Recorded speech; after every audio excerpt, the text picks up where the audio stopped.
Alhamdulillahilladzi an'ama 'alaina biilhamil malaikatil muqarrabin wa akramana bi karamatil awliya'i wash-shalihin wa afhamana bi ulumil ulama'il 'amilin wa adkhalana fi zumratis sabiqin. Wassalatu wassalamu ala asyrafil anbiya'i wal mursalin Sayyidina wa maulana Muhammadin wa ala alihi wa sahbihi ajma'in, amma ba'du. Qalu subhanaka la ilma lana illa ma 'allamtana innaka antal alimul hakim. Allahumma arinal haqqa haqqan warzuqna ittiba'ah wa arinal batila batilan warzuqna ijtinabah wa qul ja'al haqqu wa zahaqal batil innal batila kana zahuqa. Faqala musannifu hadzal kitab rahimahullah wa nafa'ana bihi wa bi 'ulumihi fid darain amin.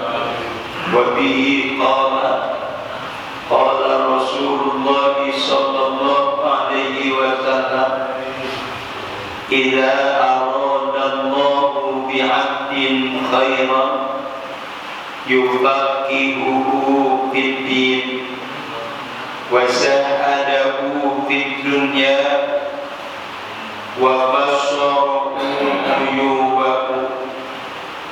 Rawahul Baihaqi an Anasin.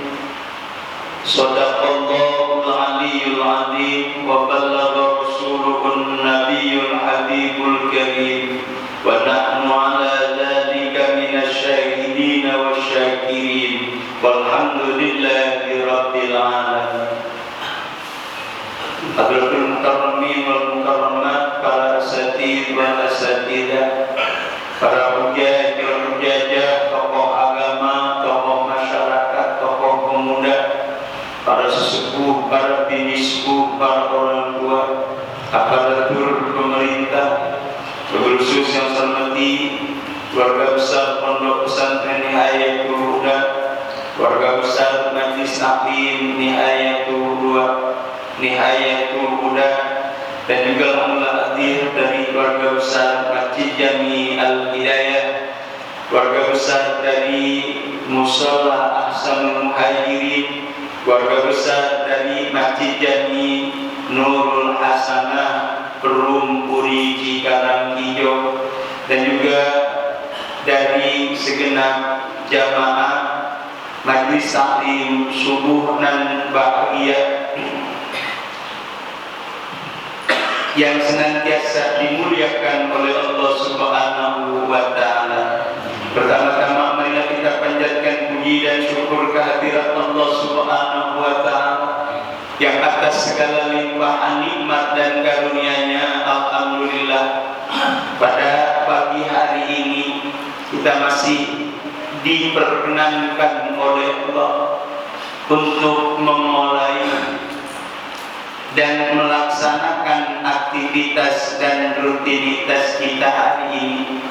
Bahkan di tengah kita mempersiapkan untuk kesibukan hari ini, kita masih dapat meluangkan waktu, menyempatkan diri untuk bersama-sama hadir, berkumpul dan bertemu kembali di satu majlis yang mulia, yaitu Majlis Taklim, dalam rangka menghadiri pengajian rutin Majelis Taklim dan Bahagia di Pondok Pesantren Nihayatul Huda, yang mudah-mudahan dari mulai persiapannya hingga pelaksanaannya, aktivitas dan rutinitas yang kita jalani ditulis oleh Allah sebagai amal soleh yang mendapatkan pahala dari Allah Subhanahu wa Ta'ala, dan menjadi doa, menjadi hari-hari yang terbaik dan hari yang menguntungkan dan hari yang menyelamatkan. Amin ya rabbal alamin. Salawat dan salam semoga berlimpah curahkan kepada junjungan kita Nabi besar Muhammad sallallahu alaihi wasallam bersama para keluarganya dan para sahabatnya dan juga para pengikutnya hingga yaumil qiyamah. Para bapak dan para ibu, hadirin hadirat jamaah majelis taklim subuh nan bahagia yang dimuliakan oleh Allah Subhanahu wa taala. Marilah kita lanjutkan kajian kita wabihi dan dengannya qala telah berkata oleh musannif qala Rasulullah telah bersabda oleh Rasulullah sallallahu alaihi wasallam idza aradallah apabila menghendaki oleh Allah bi'adin dengan hamba-hambanya khairan akan kebaikan yufaqihuhu maka akan menjadikanlah oleh Allah padanya orang yang mengerti fiddini di dalam masalah agama wazahadahu dan menjadikan oleh Allah padanya orang yang zuhud atau hidup sederhana di dunia di alam dunia wa basyarahu dan memberitahu padanya oleh Allah uyubahu akan cacatnya atau aib-aibnya. Rawahul Baihaqi telah meriwayatkan akan hadis oleh Imam Al-Baihaqi an Anasin dari sahabat Anas bin Malik radhiyallahu anhu. Para bapak dan para ibu, hadirin hadirat jamaah majelis taklim subuh nan bahagia yang dimuliakan oleh Allah Subhanahu wa taala. Inilah kelanjutan kajian kita di mana pada kajian terdahulu telah kita bahas bersama hadis Rasulullah sallallahu alaihi wasallam apabila Allah menghendaki dengan hamba-hambanya akan kebaikan Allah jadikan kecukupannya pada dirinya. Dalam hadis berikutnya redaksi yang berbeda, tapi pada akhirnya ada dalam satu tujuan, yakni adalah kebaikan-kebaikan yang Allah hendaki. Apa di antaranya? Yufaqihuhu fiddin. Allah menjadikan padanya orang yang mengerti, orang yang memahami di dalam agama. Sebelum kita bahas masalah agama, bahasa mengerti jangankan kaitannya dengan agama, dengan apa-apa yang dibutuhkan oleh kita, itulah merupakan satu kebaikan yang diberikan oleh Allah Subhanahu wa ta'ala. Terlebih-lebih mengerti tentang orang lain. Jadi mengerti pada diri sendiri saja sudah merupakan satu kebaikan yang diberikan oleh Allah, apalagi mengerti tentang orang lain. Inilah dalam bahasa singkatnya tahu diri karena ngaji diri.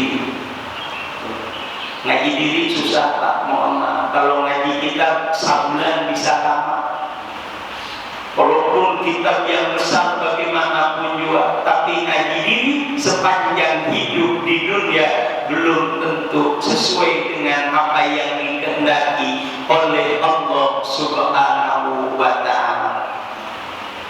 Oleh karena itu yang pertama, mengerti tentang diri. Mengerti tentang diri, barulah mengerti tentang orang lain. Kalaulah sudah mengerti tentang diri, lebih-lebih memahami diri, insya Allah akan akan dibawa menuju ke areal agama yang sudah sering kita sampaikan. Ada berapa rukun agama? Ada 3. Yang pertama Islam, yang kedua iman, yang ketiga ihsan. Yang keseluruhannya ada yang bersifat lahiriah, ada yang bersifat batiniah. Adapun Islam hampir keseluruhannya adalah lahiriah. Sekalipun mengucap asyhadu alla ilaha illallah wa asyhadu anna muhammadar rasulullah, tidak cukup dengan hati saya. Terlebih-lebih di dalam sholat, karena syahadat adalah termasuk rukun sholat. Kenapa disebut rukun sholat? Insya Allah, kalau nggak kedengeran syahadatnya atau tasyahudnya, maka sholatnya tidak sah. Maka kedengeranlah dari mulai Allahu Akbar hingga Assalamualaikum warahmatullah. Makanya kita udah sering koreksi Bapak dan Ibu Saudara, kalaulah rukun yang wajib kedengeran ada berapa? Bukan lupa lagi baik. Ada 5. Yang pertama takbiratul ihram, yang kedua membaca Fatihah, yang ketiga membaca tahiyat, yang keempat membaca sholawat, yang kelima adalah membaca salam. Jangan dikata timbang salam nengok doang, tapi hati-hati sholat kita tidak sah. Berarti nggak kedengeran bisa, maka harus kedengeran.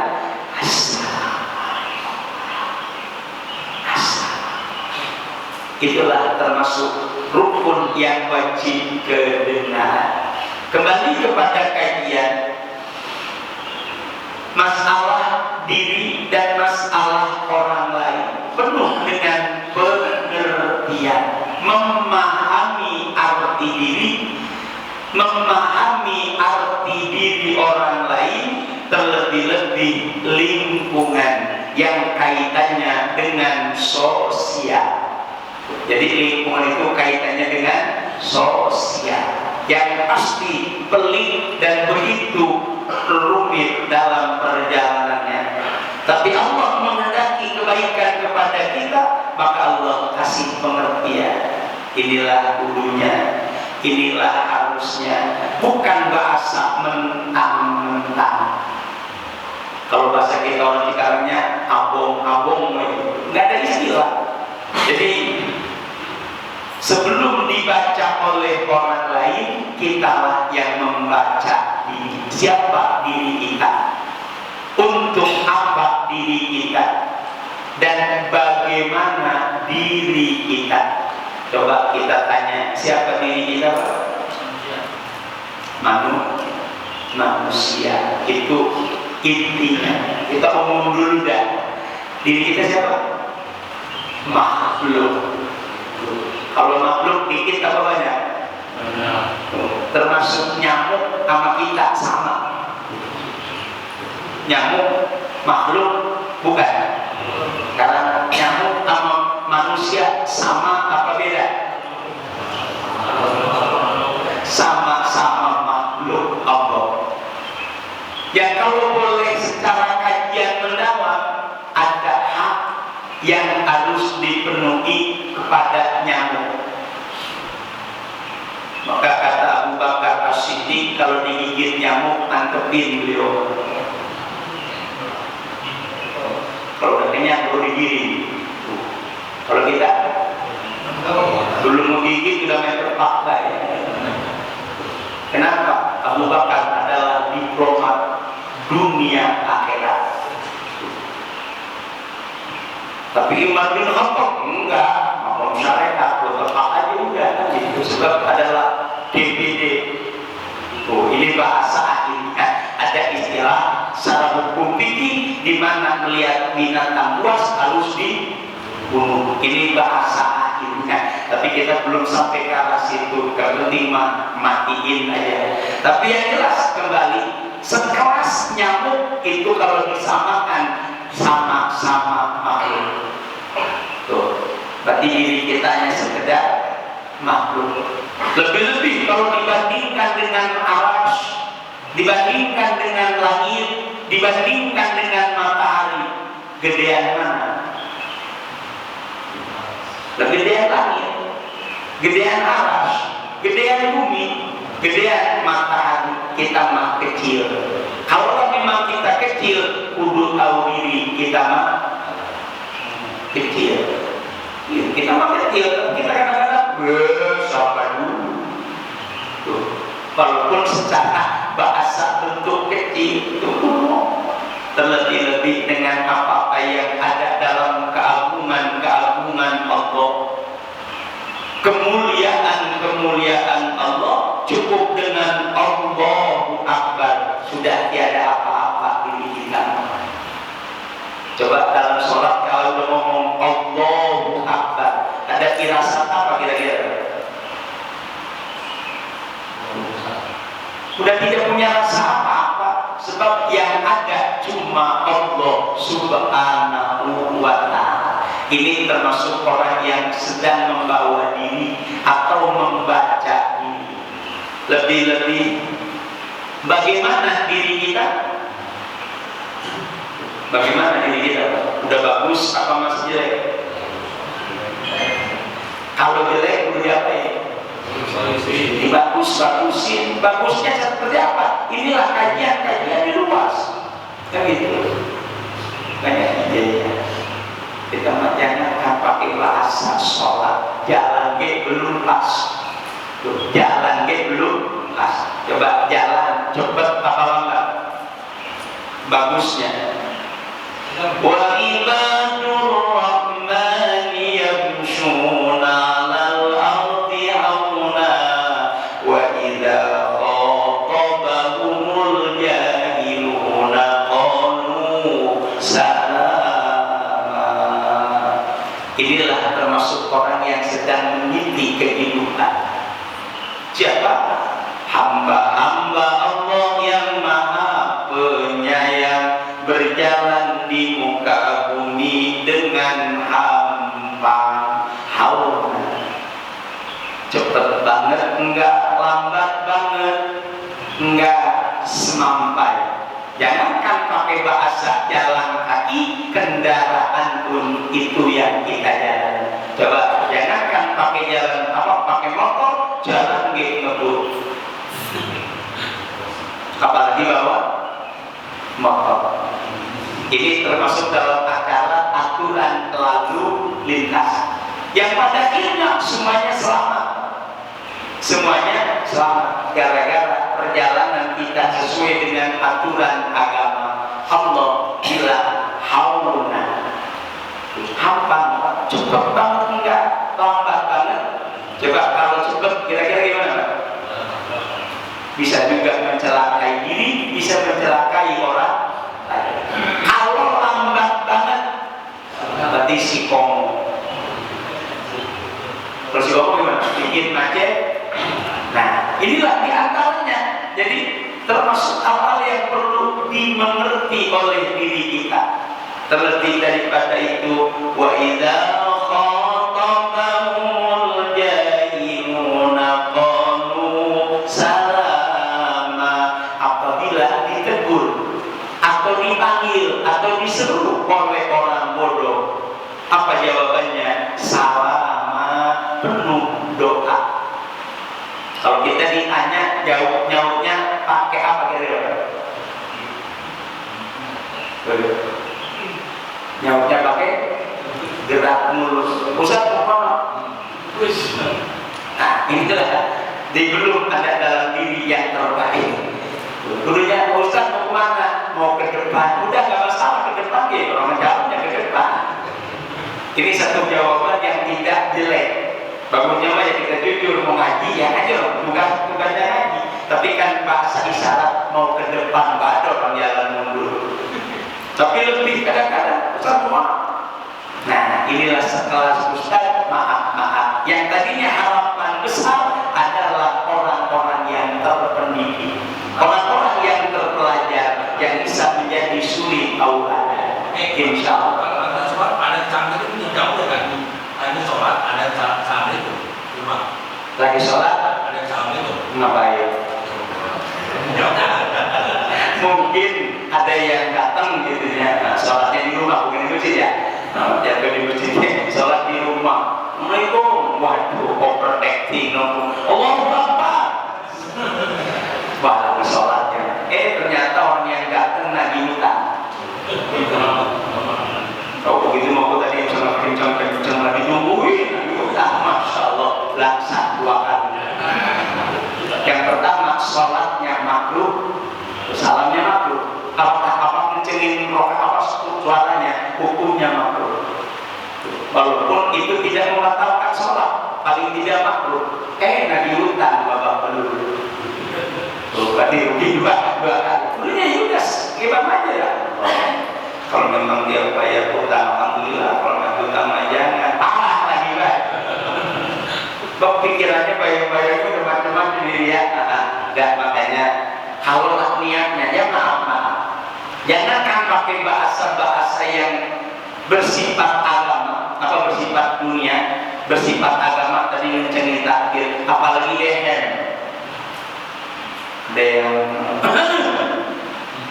Nah, ini bila itu sebetulnya sudah membatalkan sholat. Kenapa? Ada tujuan tertentu, kecuali lagi sholat. Nah, itu lain lagi, namanya ada darurat. Jadi kalau ada tujuan dunia mah bukan maksud membatalkan sholat. Ada, ya. Takson itu ada nggak? Oh iya, inilah ya. Makanya mudah-mudahan ini termasuknya salam klakson. Ya sebetulnya inilah untuk hal-hal yang seperti ini pun kita tahu situasi. Kalau dia takut jadi kaget, ya kan? Karena masing-masing kan lagi pada fokus mau diklakson, bro, lawan tegas lagi baik. Dan ini bahasanya. Jadi nanya jangan, klakson pun kita tahu situasi dan kondisi. Caranya maaf, kita layak harus menunggu. Udah jangan klakson, kapan nyali, wah kaget pisan dia. Inilah termasuk adab-adaban dalam perjalanan. Wah bukan aktor butuh, inilah akibat. Aktor butuh. Kenapa butuh? Kesiapan. Jangankan orang awam, Ustaz kalau udah terlambat, naik motornya kayak apa? Kenapa? Mikirnya tujuan, padahal bukan diri sendiri jalan, ada yang lain. Maka inilah antisipasi sudah dijalani. Maaf, bukan berarti kita nganggur. Dulu waktu awal-awal kita di Cikarang naik sepeda, kira-kira sebelum waktu datangnya lebih awal atau biasa-biasa saja? Karena perjalanan lambat, otomatis lebih awal. Begitu punya motor doyok, wah motor mah cepet. Musa pakai awal waktu sebentar nyampe. Ternyata dari Sukamantri ke Masjid Al-Mukarramah, ada kereta malam. Kan gitu. Kayaknya inilah overacting. Padahal kalah dari awal nggak pakai diburu-buru, nggak pakai dikejar-kejar, nyantai insya Allah. Karena faktor manusia lah. Di saat ia lenggang, ia ongkong, di saat sibuk, udah langsung bakti. Inilah termasuk dalam mengerti untuk orang lain, termasuk ditegur atau ditanya oleh orang lain, jawabannya salah, penuh selamat. Lebih-lebih kalau sudah soal agama. Maaf, ini kalau dikaji secara utuh, maaf, yufaqihuhu fiddin, itu betapa luasnya kajiannya. Karena maaf, baca Quran cakep, termasuk membaca sholawat cakep, tapi ada istilah pertama, di mana dan kapan kita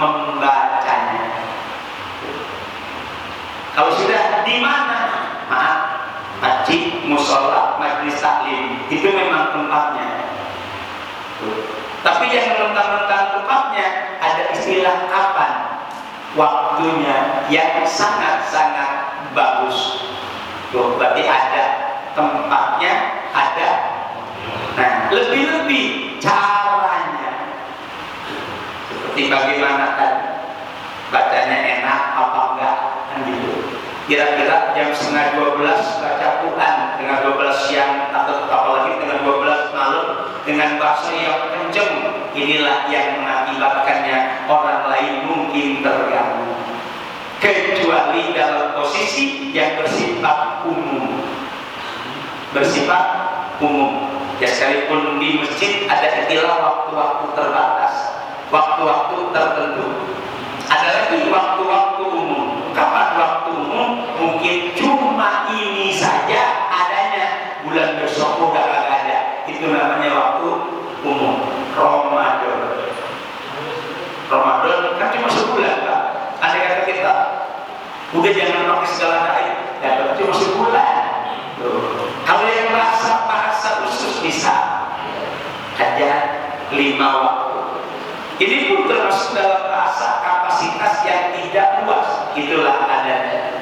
Maka maaf, semuanya kajian dengan penuh pengertian, dengan penuh pemahaman. Sebab dalam satu keterangan, al-fiqhu afdalu minal ilmi. Al-fiqhu afdalu minal ilmi. Mengerti lebih bagus daripada sekedar pinter. Al-fiqhu afdalu minal ilmi. Orang yang mengerti dan orang yang memahami lebih utama daripada sekedar pinter atau sekedar tahu. Memang kadang-kadang baru pinter kan bahasanya, baru pinter atau baru tahu. Insya Allah, maaf, ini bahasanya sholat. Kira-kira kalau udah pinter, udah paham, cepat, apa enggak? Ini bahasa sholat. Kalau udah pinter, cepat, apa enggak? Lambat, Pak. Beda sama naik motor. Kalau naik motor, kalau bisa ngebut, gitu. Inilah pengertian dalam ibadah. Artinya kalau orang sholat, kalau udah pinter ngerti, ya Allah, apa sholat kalau harus cepat-cepat. Inilah pengertian. Makanya dari mulai takbir hingga assalamualaikum, semuanya penuh ketelitian dan keberhati-hatian. Atau mungkin penunjang yang lainnya, misal adzan. Ini dari kalimat-kalimatnya perlu diingat atau perlu dicermati dan diperbaiki. Baik itu bentuk panjang pendeknya, benar atau tidaknya, semuanya ini. Jangan ngikutin lagu. Jangan ngikutin lagu. Lagu kadang-kadang menggeser kebenaran, menggeser. Termasuk tadarus Al-Quran, bukan hanya karena lagu, bukan, tapi yang diambilnya adalah sesuai dengan tujuan tajwid. Apa itu tajwid? Adalah memperindah bacaan dan tulisan serta membenarkan tulisan dan lisan. Tulisannya kadang-kadang benar, bacaannya salah. Tulisannya salah, dibacanya mah benar. Kenapa? Orang kagak ngerti. Gitu. Makanya maaf. Inilah bahasa yufaqihuhu fiddin, begitu luasnya, begitu kompleksnya. Bahkan kalau dalam bahasa umumnya ada istilah rukul ubudiyah, rukul muamalah, rukul munakaah, rukul jinayah. Dari 4 aturan ini semuanya ada dalam pengertian. Rukul ubudiyah, aturan ibadah. Rukul muamalah, aturan bersosialisasi dengan kebutuhan.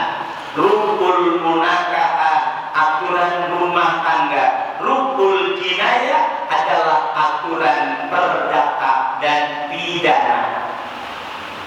Nah, bukan berarti kudu kalau kita salah berarti kena pidana atau kena perdata.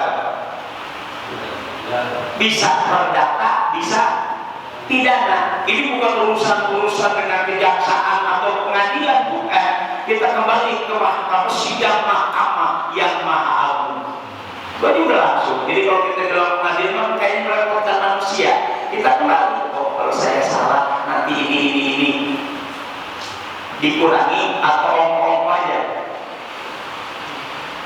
Kalau ongkong berarti nggak teliti, nggak ngerti dengan hukum. Perdatakan atau pidana. Perdata dengan fakta-fakta yang ada, ini salah. Dengan pidana, ini ancamannya karena ini faktanya. Masya Allah, iya. Nah, kita nggak usah pakai panjang-panjang contoh, Pak. Misal, rapat fihi muhana, curhat dulu dikit. Aslinya apabila ada hak dhamir sesudah dan sebelumnya ada huruf mati, nggak boleh panjang.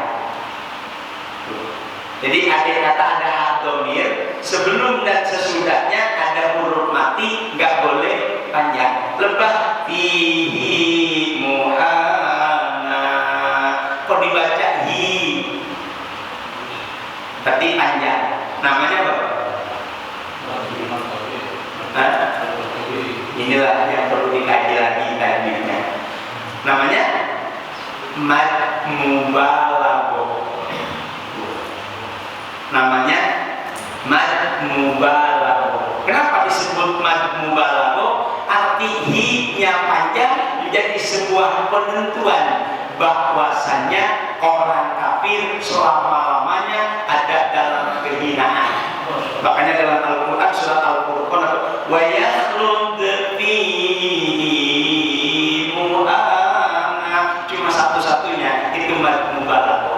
Kalau yang lainnya misal fihi hudal lil muttaqin, fihi hudan, nggak boleh. Fihi hudal lil muttaqin. Ada lagi lahul mulku, nggak boleh lahul mulku. Ini satu hal yang perlu dicermati. Bacaan jangan mempengaruhi keadaan. Keadaan harus sesuai dengan bacaan. Insya Allah tidak ada yang disalahkan. Ini termasuk dalam kajian-kajian ilmu yang langsung dengan sasarannya. Maaf, ini dalam ilmu tajwid ada yang namanya mad apa tadi? Mad mubalaghah. Artinya mubalaghah adalah selama-lamanya. Sama dengan bahasa mad lazim harfi musbah. Musbah itu dipanjangkan. Mubalaghah itu artinya dipanjangkan. Termasuk dalam bahasa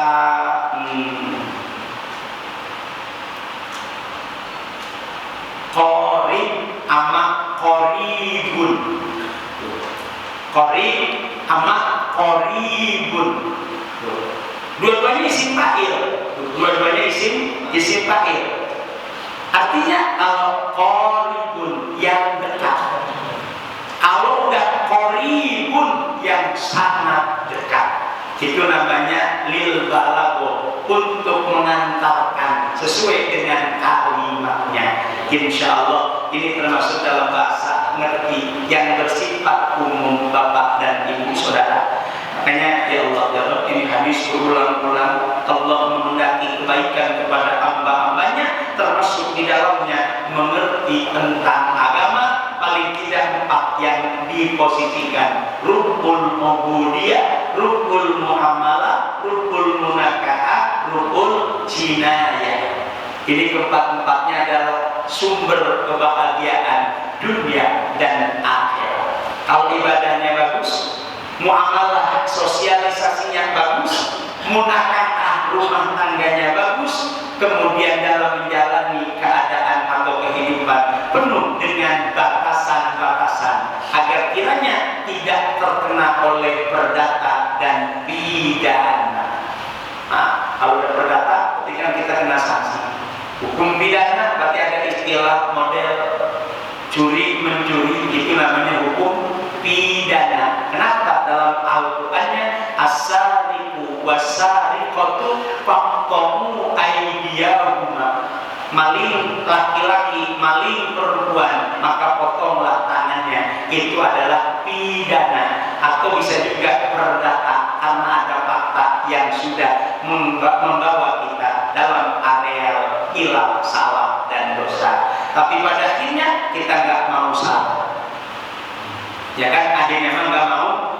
Kenapa? Ngakunya benar. Semuanya kembali itu di hadapan sidang mahkamah yang maha agung lah, yang kelak akan diadili semuanya. Bapak dan ibu saudara, waktu juga yang membatasi kita. Ini hadis belum sebelumnya kita bahas, baru sedikit, yakni pun dalam bahasa agama belum serta-merta dengan kehidupan yang siogianya menjadi sebuah perjalanan yang sangat unik dan antik menuju tempat yang paling istimewa, yakni kebahagiaan dunia dan akhirat. Terlebih-lebih wajah ada bukti dunia ini belum bisa direalisasikan. Artinya, maaf, sederhana di dalam keduniaan bukan berarti nggak ada, bukan. Ada, tapi seperti tidak ada. Kalau untuk maaf, cara berpakaian ada, tapi kita mengukur diri. Kalaupun duit ada, tapi kita mengukur diri. Kalaupun mungkin apapun ada, tapi inilah nggak pantas untuk kita. Inilah yang pantas, berarti termasuk zuhud. Nah, kita memaksa ekonomi saja lah. Kita penghasilan di bawah 200.000 per hari. Untuk penghasilan di bawah 200.000, pengen makan daging tiap hari. Ya kan, kalau timbang sepotong dua potong mungkin pantas dan wajar. Lah kalau di luar, berarti ini belum zuhud di dalam kehidupannya. Harusnya, oh ini pantasnya. Kalaupun ada, inilah untuk ini, untuk anak dan sebagainya. Karena hidup tidak dalam satu titik, pasti ada pergeseran dan peralihan. Lebih-lebih maaf wabasorohu uyubah, dibukakan oleh Allah kekurangan kita. Ya Allah, kita nggak pantas ngomong ini karena kita belum sampai pada titiknya. Ini aib saya. Tuh, makanya Allah bukakan. Jadi sebelum kita meneliti aib orang lain, kita sudah diperlihatkan oleh Allah aib diri sendiri. Ini termasuk orang yang diinginkan oleh Allah kelak akan menjadi yang terbaik di antara manusia. Sebab pada akhirnya maaf, kita jangan pakai ngomong sedunia, jangan ngomong sekeluarga. Di antara keluarga kita orang yang terbaik atau orang yang rata-rata. Dalam keluarga, ya kan ada suami, ada istri, ada anak. Yang terbaik siapa kira-kira? Ini baru keluarga, Pak. Di rumah tangga itu pada ini kan ada perlombaan, Pak. Ada sayembara. Siapa yang terbaik di antara mereka? Kan gitu, di antara kita yang apa? Keluarga. Makanya ini jangan ada istilah egois. Jangan ada istilah laki yang paling bagus, kata bini, bini paling bagus. Berantem atau berantem? Kenapa egois? Apalagi udah tetangga. Coba di antara tetangga, siapa rumah tetangga yang paling bagus? Jadi nggak ada istilah untuk ini. Oh, kita mah belum bagus antar keluarga, apalagi antar tetangga, apalagi masyarakat luas, apalagi antar bangsa dan negara. Astagfirullahaladzim. Nanti bakal saya bahas di sana, Pak, di padang mahsyar. Kata Allah, siapa yang terbaik? Baik secara umat umum atau secara khusus. Makanya ya Allah, Rasulullah saat itu menangis. Apakah kita sudah bisa membawa umat? Wahai Allah, itu Rasulullah. Kalau kita,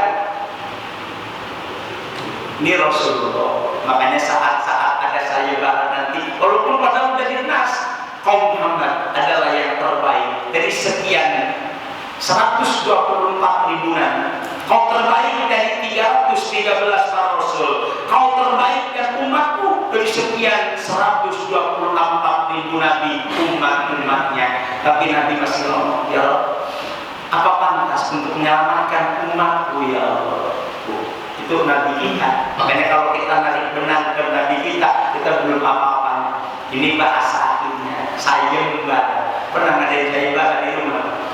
Entah 17 Agustus apaan gitu, atau tahun baru Islam. Insya Allah ini berarti ada posisi untuk memperbaiki diri. Moga-moga sesuai dengan harapan Allah, kita tergolong orang yang dihendaki kebaikannya oleh Allah Subhanahu wa Ta'ala. Bapak, Ibu dan Saudara, waktu juga membatasi kita, waktu Isra telah tiba. Oleh karena itu mudah-mudahan apa yang kita sampaikan ada hikmah dan manfaatnya. Hanya sekedar informasi, Sabtu depan adalah di penghujung tahun 1445 Hijriah.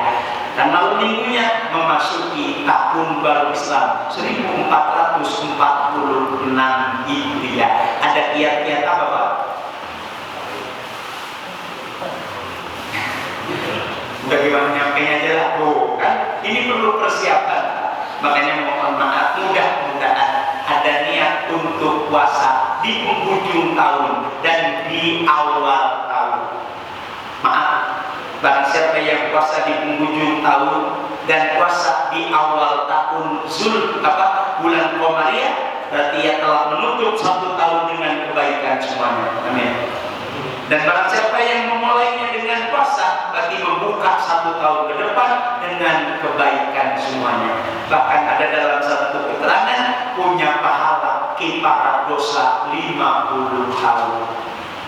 Puasa 2 hari kifarat dosa 50 tahun. Ada dalam kitab Durratun Nasihin, ada dalam kitab Al-Mukasyafatul Qulub juga ada. Itu puasa 2 hari, puasa sunnah. Insya Allah ini aku Sabtu terus.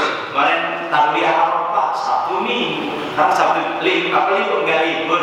Mudah-mudahan bisa puasa. Tapi kalau nggak puasa ngopi ada insya Allah di rumah masing-masing.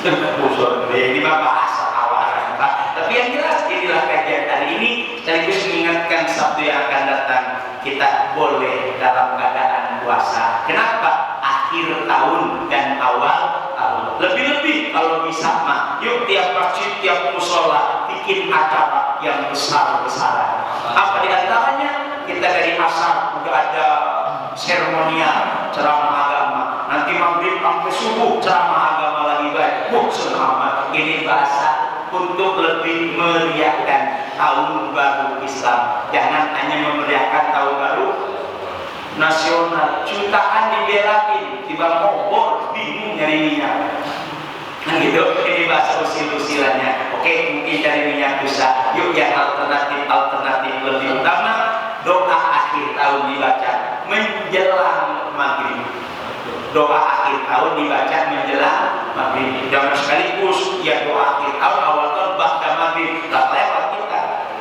Sebab maaf, inilah hikmah dari akhir tahun. Lantaran doa setan pada mabuk semua. Gara-gara doa akhir tahun setan pada mabuk. Kenapa? 1 tahun hampir semua kegiatan kita dibarengin sama setan. Begitu doa akhir tahun setan pada olah semua. Itu hikmah dari doa akhir tahun. Doa awal tahun, moga-moga 1 tahun ke depan ada dalam lindungan Allah Subhanahu wa Ta'ala. Maka hidupkan musola, hidupkan masjid untuk membaca doa akhir tahun dan awal tahun. Waktunya paling tepat jam 5:30. Karena kan maghrib jam 6 kurang 10 menit, berarti jam 5:30 itu sudah ideal dah untuk baca. Sebab jangan sampai ada aktivitas habis baca doa akhir tahun asal mesti kita ngomongin orang. Ini bahasa khawatirnya gitu, makanya habis doa akhir tahun langsung ajar maghrib kayak gitu. Jadi supaya nggak ada celah untuk berbuat dosa dengan sesama, apalagi dengan maksiat, jangan sampai. Supaya antara awal akhir dengan awal itu nggak ada ruangan. Makanya begitu assalamualaikum sholat maghrib langsung ngadep berjamaah wasallallahu dibacanya bareng-bareng oleh imam. Kenapa? Itu doa akhir dan awal tahun. Insya Allah nanti di Masjid Al-Hidayah juga dipimpin oleh Ketua DKM Bapak Syarmi. Amin. Ya, memimpin itu juga Nurul Hasanah juga Asal Muhajirin ada di antaranya yang siap untuk membimbing umat. Akhirnya hanyalah doa kepada Allah Subhanahu wa taala, moga Allah panjangkan umur kita. Allah sehatkan jasmani dan rohani kita. Allah mudahkan segala urusan kita. Allah berikan rezeki yang banyak halal bagi kita untuk ibadah kepada Allah Subhanahu wa taala. Yang sakit Allah sembuhkan, yang sulit Allah mudahkan, yang lagi usaha, yang lagi kerja, bahkan anak-anak kita yang ada di dunia pendidikan, moga Allah berikan keberkahan dan keberkahan ilmunya, dan sekaligus memberitahu insya Allah akan segera dibangun bangunan pondok pesantren Nihayatul Huda yang ada di depan mata insya Allah. Ini untuk sementara masih dalam bahasa yang penting dipakai ngaji. Alhamdulillah dalam sudah agak enakan dipakai ngaji untuk anak-anak kita. Tapi insya Allah tahun ini pengennya mah sudah mulai cekerayam. Mulai mudah-mudahan ya syukur-syukur bisa 2 ruang, moga-moga sebab 15 meter kali 9,5. Oleh karena itu mudah-mudahan, makanya mohon doa dan mohon bantuannya. Dan alhamdulillah pada pagi hari ini ada yang diberikan infak dan sedekah yang disampaikan pahalanya untuk almarhum Bapak Tajuri bin Bapak Hanafi, almarhumah Ibu Jarun binti Bapak Taki. Moga-moga diterima iman Islamnya, diampuni segala dosa-dosanya, serta dilapangkan dan diterangkan alam kuburnya. Kuburnya dijadikan raudhah min riyadil jannah. Dan juga almarhumah keluarga kita yang ini ada di alam barzah. Moga-moga lantaran kita ngaji mendapatkan ampunan dan kasih sayang dari Allah Subhanahu wa taala. Oleh karena itu mari kita bersama-sama untuk bacakan suratul Fatihah. Namun sebelumnya membaca suratul Fatihah, mari kita baca doa untuk kebaikan-kebaikan diri dan keluarga kita dalam doa Al-Quran. Bismillahirrahmanirrahim. Allahumma aslim data bainina wa alif baina qulubina wahdina subulas salam wa jannibna fawahisha ma zuhara minha wa ma batan ala dunya ala kulli din sholihah ila hadratin nabi Muhammad sallallahu alaihi wasallam.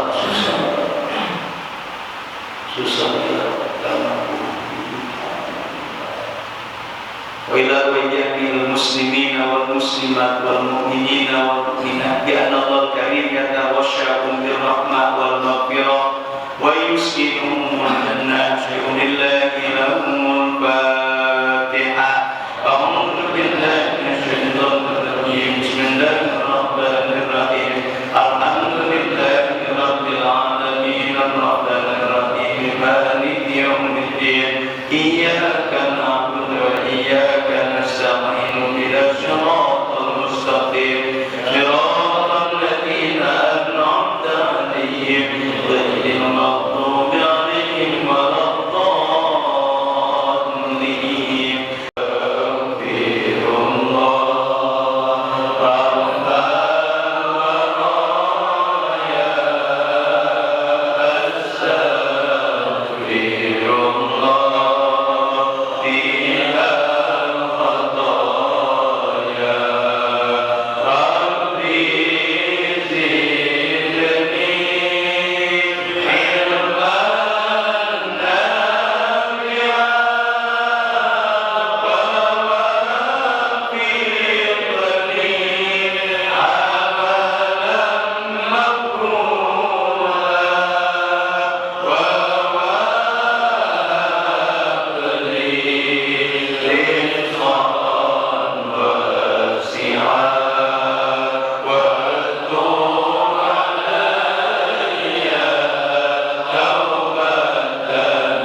usikum ibadallah wa nafsi bitaqallah. Allahumma fi ila kami qarib.